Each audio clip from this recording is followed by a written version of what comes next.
anak ni Pangulong Duterte na si Paulo, na ngayon Vice Mayor ng Davao City ang nag-uutos sa kanila. Minsang pinahanap daw sa kanila ni Paulo ang isang taong nakaaway niya sa kalsada. Sabi niya, hindi. Bahala kayo dyan. Tinuluyan namin. So ang sinabi niya, bahala na kayo dyan. Anong pagkakaintindi mo dun sa bahala na kayo dyan? Dahil hindi niya sinabi na dalhin sa estasyon, kami na lang ang papatay. May inarbor din daw sa kanila si Paulo, isang Charlie Tan na may KTV sa Davao at usap-usapan sangkot sa droga. May pinasabay daw si Tan sa mga kargamento ni Paulo ng mga furniture mula sa China. Suspecha raw ni Paulo may droga kaya pinasundan daw ito kay Las Cañas. Pero nang dumating ang kargamento, bigla raw inarbor ni Paulo si Tan. Sumama raw ang loob ni Las Cañas dahil ang dalawang araw niyang kapatid na sangkot sa droga, pinapatay niya. Tumawag si Vice Mayor Pulong. Ang sabi niya sa akin, arbor ko na lang ni bro. Ako nang bahala kay Chanley. Dito nagkaroon ako ng maraming iniisip. Siguro kung hindi ako gumawa ng isang maling judgment call sa mga kapatid ko, kung inarbor ko din ang mga kapatid ko, magkabuhay pa ngayon. Minsang may pinapatay din daw si Paulo Duterte na kaalitan ni Tan na isang Taiwanese kasama ang dalawang Pilipino. Ang lakad na ito, alam din daw ni PNP Chief Director General Ronald De La Rosa na nadistino noon sa Davao City. Ang comments ni Bato sa akin,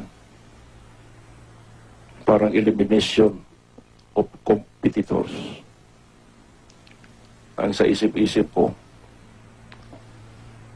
hindi pala lingid sa kaalaman namin, nagiging mga pot soldiers kami ng mga drug lord.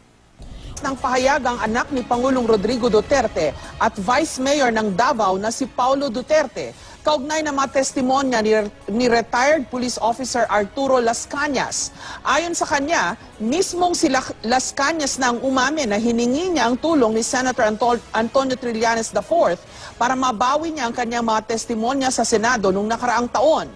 Ipinapakita lang daw nito na si Trillanes talagang nasa likod ng mga isiniwalat ni Las Cañas na hindi lang idinadamay ang pangalan ng Pangulo sa mga dimanoy summary killings, kundi ang pangalan rin niya at maging mga kaibigan sa dimanoy illegal drug trade. Makikita raw na desperado si Trillanes sa pagpapabagsak sa kanyang ama na si Pangulong Duterte at pinagkakakitaan lang daw ng senador ang kontrobersya dahil pabagsak na ang kanyang political career. Sa pagkakaalam mo, bakit po sa pagkakaalam mo, dinala mo sa bahay? Sa bahay. Ngayon. Sa bahay. Sa bahay. Sabi ni Matubato, dinala niyo raw si John Bersabal sa golf course Hindi po. sa Matina. Sa bahay namin Mayor. dinala ni Mayor. So pagka ma-recall ko, merong pinalo si Mayor sa golf course, si Joel Yamyamin. Maaring hindi kaya na-mix up niya yung mga... Pwede po, kasi kasama ko noon si Edgar eh. Sabi niyo po, foot soldier lang si Matubato. Tama ho ba? Sinabi niyo sa inyong affidavit. Opo, yun ano. So sabi mo, kaya hindi lahat ng sinabi niya totoo. Opo, yun. Sito naman ni Senador JVR Sito na posibleng may sama ng loob si Las Cañas kay Pangulong Duterte. Hindi raw kasi pinagbigyan ng Administrasyong Duterte ang tatlong negosyong gustong pasukin ni Las Cañas. Ang operasyon ng Small Town Lottery, pagbubukas ng terminal ng sasakyan at quarrying. May impormasyon din daw si Ejercito na gustong pumwesto ni Las Cañas sa Bureau of Customs matapos siyang magretiro nitong Disyembre. Sabi pa ni Ejercito, pinagbantaan din ni Las Cañas ang chairman ng Philippine Charity Sweepstakes Office. Kasi i-explain ni yung anak ni Chairman Corpus na yung tatay niya na-threaten ng mga malalaking financial dito sa Luzon. And then, sinabi ni Kapitan Baquerel, threat lang pala ang kapalit para maokihan yung mga prangkisa. Din sinabi ko rin, i-threat na lang natin yung tatay mo para maokihan din ang prangkisa nila ni Kapitan.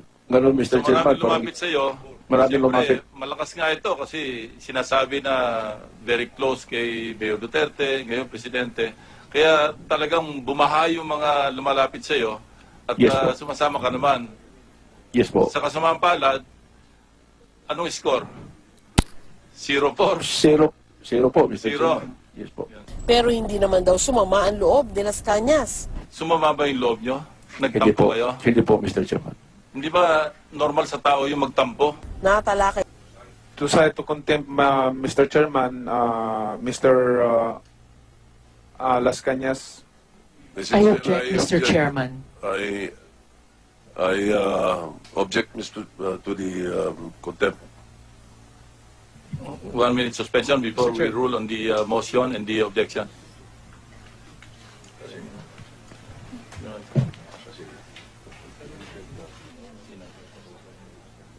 at matapos ang 1 minutong suspension, After I talked to my colleague, Majority Leader Senator Soto, binabawi ko po yung motion ko para i-contempt siya, bibigyan natin ng pagkakataon for an explanation. I will explain that properly in the floor, not here, for giving him a chance to explain himself.